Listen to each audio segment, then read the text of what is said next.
Welcome to only IAS. स्वागत है आप सभी लोगों का प्रीलिम बूस्टर न्यूज डिस्कशन में। आज है 23 जून 2021। तो आइए देख लेते हैं कि ऐसे कौन से इंपॉर्टेंट आर्टिकल्स हैं जो आज हम कवर करने वाले हैं। हमारा first article gain of function research के बारे में है। कॉन्टेक्स्ट ये है, हम काफी लंबे समय से सुन रहे हैं कि संभावना ये हो सकती है कि कोरोना वायरस को एक लैब में तैयार किया गया हो, चाइना के वुहान में। समस्या की बात यह है कि चाइना के वुहान लैब में ये कोरोना वायरस के साथ कर क्या रहे थे? क्यों ये कोरोना वायरस एक पैंडेमिक कॉजिंग वायरस बन गया और कैसे दुनिया भर में तबाही मच गई?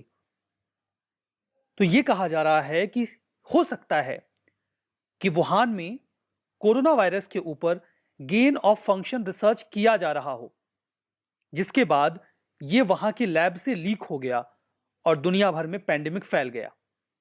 क्या है ये गेन ऑफ फंक्शन रिसर्च? उसके बाद ये काफी हाईलाइटेड है, न्यूज में है, काफी खतरनाक है ये रिसर्च। समझते हैं। इसके पहले कि हम गेन ऑफ फंक्शन रिसर्च की टेक्निकलिटीज में जाएं, मैं बिल्कुल आसान भाषा में आपको बताना चाहूंगा कि होता क्या है। गेन ऑफ फंक्शन रिसर्च में किसी भी एक माइक्रो ऑर्गेनिज्म को पकड़ के उसे हम लैब में लेके जाते हैं। वो माइक्रो ऑर्गेनिज्म वायरस हो सकता है, कोई पैथोजन हो सकता है, या फिर बैक्टीरिया हो सकता है। उसके बाद उस पैथोजन के ऊपर, उस माइक्रो ऑर्गेनिज्म के ऊपर रिसर्च की जाती है। रिसर्च में हम करते क्या हैं कि हम उसके जेनेटिक स्ट्रक्चर में बदलाव करते हैं या फिर उसके एटमॉस्फेयर को चेंज करते हैं और ये देखने की कोशिश करते हैं कि कहीं ये म्यूटेट तो नहीं करता। अगर ये म्यूटेट कर गया तो ये कितना खतरनाक हो सकता है। गेन ऑफ फंक्शन रिसर्च में सबसे महत्वपूर्ण होता है इसका ऑब्जेक्टिव। आखिर किसी लैब में किसी माइक्रो ऑर्गेनिज्म को पकड़ के उसके जेनेटिक स्ट्रक्चर में बदलाव करके वो म्यूटेट करता है कि नहीं करता है, ये देखने का आपका ऑब्जेक्टिव क्या है? कर क्यों रहे हो ऐसा? इसका जो मेजर ऑब्जेक्टिव होता है वो ये होता है कि हम इन माइक्रो ऑर्गेनिजम्स के बारे में अच्छी समझ विकसित कर सकें। हम जान सकें कि अच्छा, ये वायरस म्यूटेट कर सकता है और अगर ये म्यूटेट करेगा तो बहुत ही ज्यादा लीथल और खतरनाक बन सकता है। अगर ये जानकारी हमको पहले मिल गई तो हम उसके बारे में वैक्सीन बनाना शुरू कर देंगे या उसके बारे में कोई भी क्योर क्रिएट करने की कोशिश करेंगे। इसी ऑब्जेक्टिव के साथ ये गेन ऑफ फंक्शन रिसर्च किए जाते हैं ताकि इन माइक्रो ऑर्गेनिजम्स के फंक्शन को समझ के हमें कुछ गेन मिल जाएगा, कुछ फायदा मिल जाएगा। लेकिन होता क्या है, इन लैब्स में बहुत ज्यादा सिक्योरिटी की आवश्यकता होती है, एहतियात की आवश्यकता होती है। अगर कहीं पर कोई भी दिक्कत हुई तो वो माइक्रो ऑर्गेनिज्म जो हो सकता है कि आने वाले 100-200 सालों में म्यूटेट होता और पेंडेमिक कॉजिंग बन जाता, या हो सकता है कभी बनता ही नहीं, उसे आपने अपनी लैब में म्यूटेट करवाया है, उसे पेंडेमिक कॉजिंग बना दिया है, वो आपकी लैब से निकल के बाहर चला गया। मतलब उस खतरे की जिसकी आप तैयारी करना चाहते थे, जिसके लिए आप वैक्सीन बनाना चाहते थे, क्योर डेवलप करना चाहते हैं, वो खतरा तो कभी था ही नहीं। आपने उस खतरे को लैब में बनाया है और अब पूरी दुनिया परेशान। ऐसा कई दफा हो चुका है कि जो गेन ऑफ फंक्शन रिसर्च में माइक्रो ऑर्गेनिज्म स्टडी किए जा रहे थे वो वहां से लीक हो गए। अब जरूरी नहीं कि हर लीक हुआ माइक्रो ऑर्गेनिज्म इतना ज्यादा लीथल हो कि पूरी दुनिया में फैल जाए और लोगों की जान ले ले, तो वो मुद्दा हाईलाइटेड नहीं होता। लेकिन कोई ऐसा वायरस भी तो हो सकता है जो बहुत तेजी से ह्यूमन टू ह्यूमन फैलता हो और वो इस लैब से लीक हो जाए अपने म्यूटेटेड फॉर्म में, अपने पेंडेमिक कॉजिंग फॉर्म में। पूरी संभावना है कि सार्स कोव 2 यानी कि कोरोना वायरस के साथ ऐसा हुआ हो वुहान इंस्टीट्यूट ऑफ वायरोलॉजी की लैब में। गेन ऑफ फंक्शन रिसर्च के दौरान इसमें कुछ बदलाव किए गए हों और उस बदलाव के बाद या तो ये गलती से उस लैब के बाहर आ गया हो या फिर जानबूझकर इसे लैब के बाहर स्प्रेड किया गया हो, कुछ ग्लोबल एम्बिशंस को फुलफिल करने के लिए। कुछ भी हो सकता है। मुझे उम्मीद है गेन ऑफ फंक्शन रिसर्च आप आम भाषा में समझ गए हैं, जो लिखा है उसे भी समझ ही लेते हैं। Gain of function research research की एक फील्ड है जहां पे हम माइक्रो ऑर्गेनिजम्स की ग्रोविंग जनरेशन को स्टडी करते हैं कि वो किन कंडीशंस में म्यूटेट कर सकते हैं और म्यूटेट करने के बाद कितने ज्यादा लीथल या खतरनाक हो सकते हैं। इन रिसर्च को गेन ऑफ फंक्शन इसीलिए कहा जाता है बिकॉज हम इन पैथोजेंस में मैनिपुलेशन करते हैं और इनके फंक्शन से हमें क्या गेन हो सकता है हम उसे समझने की कोशिश करते हैं। जैसे कि क्या इनकी ट्रांसमिसिबिलिटी इंक्रीज हो जाती है म्यूटेट होने के बाद, हमें पता चल गया, हम इस पर कुछ वर्कआउट कर सकते हैं, वैक्सीन वगैरह बना सकते हैं। ऐसे एक्सपेरिमेंट्स यूजुअली साइंटिस्ट को अलाउ करते हैं कि वो किसी भी इमर्जिंग इन्फेक्शन को आसानी से प्रिडिक्ट कर सकें और उसके लिए कोई वैक्सीन या थेरेपी डेवलप कर सकें। इसमें किया क्या जाता है, किसी ऑर्गेनिज्म को लेते हैं, जानबूझकर उसे अल्टर किया जाता है लैब के भीतर, उसके जीन में अल्टरेशन किया जाता है या फिर उसमें जानबूझकर म्यूटेशन इंट्रोड्यूस किया जाता है, देखने के लिए कि क्या इसकी ट्रांसमिसिबिलिटी इसके बाद बहुत ज्यादा बढ़ जाती है या इसकी इम्यूनोजेनिसिटी पे क्या प्रभाव पड़ता है। जेनेटिकली इंजीनियर किया जाता है इन वायरसेस को, उन्हें ऐसी कंडीशन दी जाती है, ऐसे मीडियम दिए जाते हैं कि वो खुद को म्यूटेट कर सकें। ऐसी टेक्निक को सीरियल पैसेज कहा जाता है। सीरियल पैसेज ये बस पैथोजेंस को अलाउ करता है डिफरेंट सर्कमस्टेंसेस में कि उनमें क्या बदलाव हो रहे हैं और उन्हें स्टडी करने की कोशिश की जाती है। यही होता है सीरियल पैसेज में। इन रिसर्चेस से रिलेटेड क्या इश्यूज हैं, दुनिया भर में साइंटिस्ट का एक ग्रुप तो ऐसा मानता है कि हमें ऐसे रिसर्चेस की आवश्यकता है ही नहीं, क्योंकि इन रिसर्चेस के बेसिस पे कभी भी कोई बहुत हाई क्वालिटी ना तो वैक्सीन डेवलप की गई हैं और ना ही थेरेपी बनाई गई है। तो हम करते क्यों हैं ऐसी रिसर्च?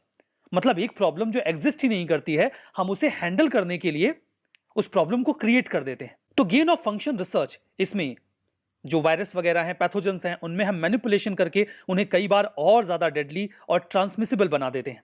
ये तो बहुत ही ज्यादा खतरनाक हुआ।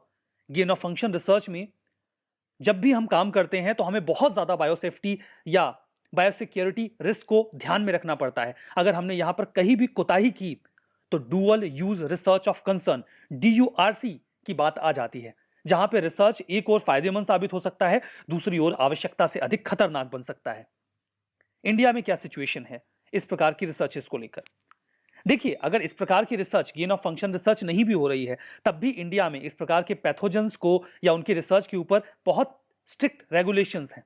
इनके लिए 1989 में एक रेगुलेशन आ चुका है जिसका नाम है manufacture, use, import, export and storage of hazards micro organism, genetically engineered organism और सेल्स रूल्स। इसमें प्रॉपर गाइडलाइंस हैं कि आप कैसे रिसर्च कर सकते हैं। 2020 में डिपार्टमेंट ऑफ बायोटेक ने गाइडलाइंस भी जारी की थी सभी बायोसेफ्टी लैब्स के लिए। अगर आप किसी भी प्रकार की ऐसी रिसर्च कर रहे हैं जिसमें माइक्रो ऑर्गेनिजम्स इन्वॉल्व हैं, तो उनका रख रखाव और उनकी रिसर्च के लिए आपको आवश्यकता से अधिक एहतियात बरतनी होगी। इसके लिए प्रॉपर प्रावधान किए गए हैं। हमारा नेक्स्ट आर्टिकल क्रिवक या फिर तलवार स्टेल्थ फ्रिगेट्स के बारे में है। फ्रिगेट का क्या मतलब होता है? ये युद्धपोत होते हैं। जो बड़े युद्धपोत होते हैं उनको फ्रिगेट कहा जाता है और जो फ्रिगेट से छोटे होते हैं उनको कॉर्वेट्स कहा जाता है। तो देखिए, अभी इंडिया में गोया शिपयार्ड लिमिटेड ये दूसरा क्रिवेक क्लास स्टेल्थ शिप बना रहा है, जिसके लिए उन्हें टेक्नोलॉजी का ट्रांसफर किया गया है रशिया के द्वारा। क्रिवेक या फिर तलवार स्टेल्थ फ्रिगेट्स ये सीरीज ऑफ फ्रिगेट्स या गार्ड शिप्स हैं जिन्हें आप पेट्रोल वेसल्स या पेट्रोल बोट बोल सकते हैं, जिन्हें सोवियत यूनियन बनाया करता था 1970 के दशक में। इनका उद्देश्य बिल्कुल साफ था, नेवल मिशंस को कंप्लीट करना। अगर कोई एनिमी सबमरीन है या फिर कोई बहुत बड़ा सरफेस शिप है तो उसे ढूंढकर मार गिराना, ये इसका काम हुआ करता था। इंडियन नेवी के पास वर्तमान में 6 क्रिवेक क्लास फ्रिगेट्स हैं, जिनका वजन लगभग 4000 टन के आसपास है। ये 2 बैचेस में काम करते हैं, तलवार क्लास और अपग्रेडेड तेग क्लास। अभी हम नए क्रिवेक क्लास स्टेल्थ फ्रिगेट्स को खरीदने की तैयारी कर रहे हैं। 2016 में इंडिया और रशिया ने साइन किया एक इंटर गवर्नमेंटल एग्रीमेंट, जहां पर हमने प्लान बनाया कि हम 4 क्रिवेक या फिर तलवार स्टेल्थ शिप्स खरीदेंगे। इनमें से जो 4 हैं उनमें से 2 को तो रशिया खुद से ही बनाकर यहां भेज देगा। बाकी की जो 2 हैं उनको गोवा शिपयार्ड लिमिटेड के द्वारा बनाया जाएगा। टेक्नोलॉजी रशिया हमें दे देगा। रशिया के साथ ये अच्छी बात है, वो जब भी हमें कोई डिफेंस के इक्विपमेंट देते हैं तो टेक्नोलॉजी ट्रांसफर में ज्यादा ना नुकुर नहीं करते। यूएसए के साथ या बाकी वेस्टर्न अलाइज के साथ ये बहुत दिक्कत है। फीचर्स की बात करें तो इस बार जो शिप्स हम बना रहे हैं, जो 4 शिप्स हम ले रहे हैं, ये पहले वालों की तुलना में 300 टन ज्यादा वजनी है, ज्यादा कैपेबल है। ये अपने साथ ब्रह्मोस सुपरसोनिक क्रूज मिसाइल को कैरी कर सकते हैं। रशिया से बहुत सारे मिलिट्री इक्विपमेंट हमने लिए हुए हैं जो इंडिया की सिक्योरिटी को इंश्योर करते हैं। इंडिया के पास केवल एक ही एयरक्राफ्ट कैरियर है जिसका नाम है INS विक्रमादित्य, वो भी हमारे पास रशिया से ही है। हमारे पास है न्यूक्लियर अटैक सबमरीन चक्रा सेकंड, जो कि सर्विस में है, वो भी रशिया से बिलोंग करती है। आर्मी का T9 और T72 main battle tank, S-400 Trump missile system और इंडियन एयरफोर्स के लिए सुखोई 30 MKI फाइटर्स, ये सब रशिया से बिलोंग करते हैं। हमारा नेक्स्ट आर्टिकल निपाह वायरस के बारे में है। हाल ही में एक सर्वे कंडक्ट किया गया है। कहां? महाराष्ट्र के महाबलेश्वर में। यह है महाराष्ट्र का मैप और यहां पर है महाबलेश्वर। यहां के आसपास की गुफाओं में हमने कुछ बैट्स की यानी कि चमगादड़ों की प्रजातियों में निपाह वायरस की एंटीबॉडीज को डिटेक्ट किया है। मतलब इस वायरस की प्रेजेंस यहां पर है। जानते हैं क्या है निपाह वायरस? ये एक जोनोटिक वायरस है। मतलब ये एनिमल से ह्यूमंस में फैल सकता है। फैलता कैसे है? निपाह वायरस एंसेफेलाइटिस एक प्रकार के आरएनए वायरस से फैलता है, राइबोन्यूक्लिक एसिड वायरस, जो कि फैमिली पैरा मैक्सोवेरिडाई जो कि जीनस हैनिपा वायरस से बिलोंग करता है, उससे रिलेटेड है। सही शब्दों में कहा जाए तो यह हेंड्रा वायरस से काफी मिलता जुलता है। हेंड्रा वायरस क्या होता है? हेंड्रा वायरस देखिए एक इन्फेक्शन है जो काफी रेयर है लेकिन अब तेजी से बढ़ रहा है। जोनोसिस है, जानवरों से इंसानों में आ जाता है, काफी खतरनाक है। ये घोड़ों और इंसानों दोनों को ही प्रभावित करता है। फॉर द फर्स्ट टाइम अगर हम निपाह वायरस की बात कर रहे हैं तो इसका केस आया था मलेशिया और सिंगापुर में। मलेशिया में सबसे पहले, देन सिंगापुर में 1998 1999 में। सबसे पहले ये डोमेस्टिक पिग में देखा गया और बाद में कई सारे जानवरों में फैल गया, like dogs, cats, goats, horse और शीप। ट्रांसमिशन की बात करें तो जो फ्रूट बैट्स होते हैं या फिर फ्लाइंग फॉक्सेस इन्हें कहा जाता है, जैसे एक्चुअली में ये कुछ ऐसे दिखते हैं, इसीलिए इन्हें कई बार फ्लाइंग फॉक्सेस भी कहा जाता है, फ्रूट बैट्स को। ये इसे कैरी करते हैं। ये नेचुरल रिजर्वायर होते हैं निपाह वायरस और हेंड्रा वायरस के। ये वायरस बैट के यूरिन में, फेसेस यानी कि मल में, सलाइवा में और बर्दिंग फ्लूइड, इन सभी में प्रेजेंट होता है। सिम्टम्स की बात करें तो ह्यूमंस में जब ये इन्फेक्शन होता है तो एंसेफेलाइटिस सिंड्रोम जैसी सिचुएशन क्रिएट करता है, जिसमें आपको दिखेगा fever, headache, drowsiness, mental confusion, coma और कई बार मौत भी। प्रिवेंशन की बात करें तो आज तक निपाह वायरस के लिए कोई भी वैक्सीन नहीं बनाई गई है, ना तो इंसानों के लिए और ना ही एनिमल्स के लिए। ऑप्शन सिर्फ एक बचता है कि जो भी लक्षण हैं उनको ट्रीट किया जाए और इंटेंसिव सपोर्टिव केयर दिया जाए जो भी निपाह वायरस से इन्फेक्टेड है। हमारा next article world investment report के बारे में है। यूनाइटेड नेशंस की एक रिपोर्ट है। इंडिया को 64 बिलियन यूएस डॉलर का एफडीआई मिला है 2020 में। इसे रिलीज किया जाता है United Nations conference on trade and development के द्वारा। फोकस यही होता है कि दुनिया भर में एफडीआई का फ्लो कैसा है, कौन से ऐसे मेजर्स कंट्रीज लें कि उनके यहां ज्यादा एफडीआई आए, इसका डेवलपमेंट में क्या रोल हो सकता है, इन सभी चीजों को इवेल्युएट करती है ये रिपोर्ट। की पॉइंट्स क्या रहे? इंडिया 5th लार्जेस्ट रिसिपिएंट है एफडीआई का पूरी दुनिया में। 2020 में 2019 की तुलना में हमें 27% ज्यादा एफडीआई मिली है। 2019 में मिली थी 51 बिलियन यूएस डॉलर की एफडीआई, जबकि यह बढ़कर 2020 में 64 बिलियन यूएस डॉलर हो चुका है। ग्लोबल ट्रेंड गड़बड़ है। पेंडेमिक की वजह से हमें चेंजेस दिखे हैं एफडीआई के फ्लो में, जो कि 35% तक के हैं। कोविड-19 की वजह से दुनिया भर में लॉकडाउन देखे गए। इससे जो इन्वेस्टमेंट प्रोजेक्ट्स चल रहे थे वो हाल्ट हो गए, रुक गए और नए प्रोजेक्ट्स खोले भी नहीं गए, तो एफडीआई का फ्लो डेफिनेटली रुकेगा। सवाल यह है कि यूपीएससी इंडेक्स पर तो बहुत सारे प्रश्न पूछती है, वो हमने देखा, तो क्या यूपीएससी रिपोर्ट्स पर भी प्रश्न पूछती है? बिल्कुल, यूपीएससी रिपोर्ट पर प्रश्न पूछती है और आपको इंडेक्स के साथ साथ रिपोर्ट्स को भी तैयार करना होगा। एग्जाम्पल के तौर पे 2015 में यूपीएससी ने पूछा था ग्लोबल इकोनॉमिक प्रोस्पेक्ट रिपोर्ट, इसे कौन रिलीज करता है? ऑप्शन थे Asian development bank, European bank for reconstruction and development, US federal reserve bank और द वर्ल्ड बैंक। सही जवाब था वर्ल्ड बैंक। सिमिलरली 2016 में भी यूपीएससी ने एक रिपोर्ट पूछ लिया, ग्लोबल फाइनेंशियल स्टेबिलिटी रिपोर्ट कौन प्रिपेयर करता है? सही जवाब था आईएमएफ, इंटरनेशनल मॉनेटरी फंड। तो मन में यह दुविधा बिल्कुल नहीं होनी चाहिए कि रिपोर्ट पूछी जाती है कि नहीं, पूछी जाती है और आपको इसके लिए तैयार रहना होगा। हमारा नेक्स्ट आर्टिकल निष्ठा प्रोग्राम के बारे में है। निष्ठा का फुल फॉर्म है national initiative for school heads and teachers holistic advancement, short में निष्ठा। मिनिस्ट्री ऑफ ट्राइबल अफेयर्स और एनसीईआरटी अभी एक साथ आए हैं ज्वाइंट मिशन निष्ठा के लिए। यहां पर जो एकलव्य मॉडल रेसिडेंशियल स्कूल्स हैं वहां पर टीचर्स और प्रिंसिपल्स को एम्पावर किया जाएगा। ऑब्जेक्टिव है इस मिशन का कि हम लर्निंग आउटकम को बढ़ाएं। इसके लिए जरूरी है कि टीचर्स अच्छे से पढ़ाएं। टीचर्स के अच्छे से पढ़ाने के लिए जरूरी है कि टीचर्स को पढ़ाने की प्रॉपर ट्रेनिंग दी जाए। तो इसमें टीचर्स को ट्रेन किया जाता है। ये अपने प्रकार का दुनिया का सबसे बड़ा टीचर्स ट्रेनिंग प्रोग्राम है। सेंट्रली स्पॉन्सर्ड स्कीम के तौर पे समग्र शिक्षा के तहत इसे 2019-20 में लॉन्च किया गया था। यहाँ पर टीचर्स को ना केवल मोटिवेट किया जाता है बल्कि पूरी तरीके से इक्विप किया जाता है, इनकरेज किया जाता है कि वो स्टूडेंट्स में क्रिटिकल थिंकिंग को एम्पावर करें। उन्हें अवेयर किया जाता है कि वो वेरियस एस्पेक्ट्स एंड स्किल्स को इनकलकेट करें स्टूडेंट्स में। इसे इंप्लीमेंट कैसे किया जाएगा? इसके इंप्लीमेंटेशन के लिए पूरे भारत में 33,120 की रिसोर्स पर्सन यानी कि KRPs और स्टेट रिसोर्स पर्सन यानी कि SRP चुने जाएंगे, जो बच्चों को अच्छी तरीके से पढ़ाएंगे स्टेट्स एंड यूटीज में। सवाल यह है कि इन्हें कौन ट्रेन करेगा? इनकी ट्रेनिंग के लिए आइडेंटिफाई किए जाएंगे 120 नेशनल रिसोर्स पर्संस, जिन्हें चुना जाएगा NCERT और NIEPA के द्वारा यानी कि national institute of educational planning and administration के द्वारा। हमारा next article global assessment report on drought 2021 के बारे में है। अभी हाल ही में ये रिपोर्ट आई है। इस रिपोर्ट को रिलीज किया गया है UN office for disaster risk reduction के द्वारा।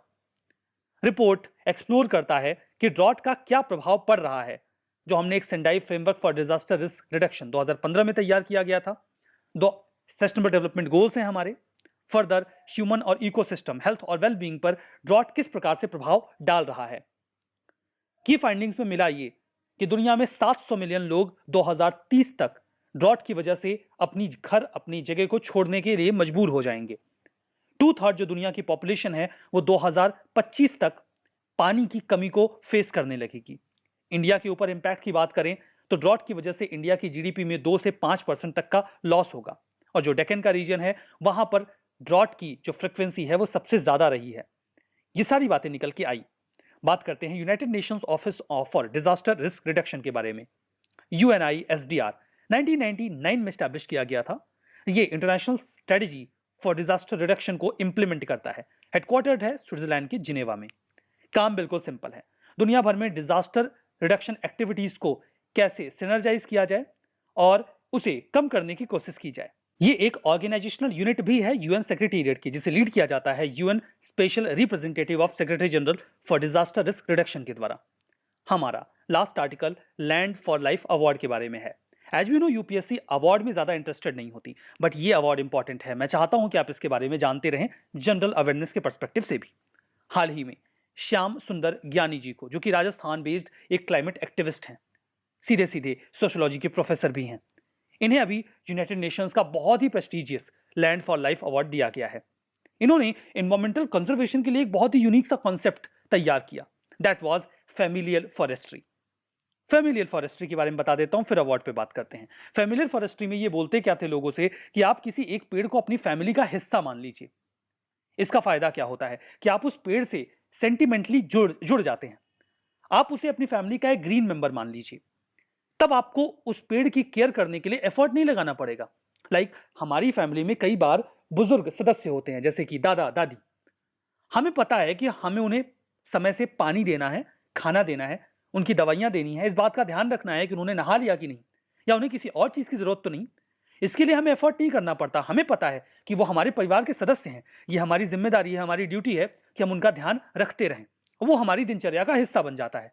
अगर हम किसी पेड़ को भी परिवार का सदस्य बना लें तो कंजर्वेशन में बहुत ज्यादा आसानी हो जाएगी। ये एक बहुत ही यूनिक कॉन्सेप्ट था, जिसके लिए श्याम सुंदर ज्ञानी जी को यह अवार्ड दिया गया। इस अवार्ड को 2011 में लॉन्च किया गया था। UNCCD का जो कॉन्फ्रेंस था COP10, जो रिपब्लिक ऑफ कोरिया में हुआ था, वहां पर। इसे हर 2 साल में एक बार ऑर्गेनाइज किया जाता है United Nations convention to combat desertification के द्वारा।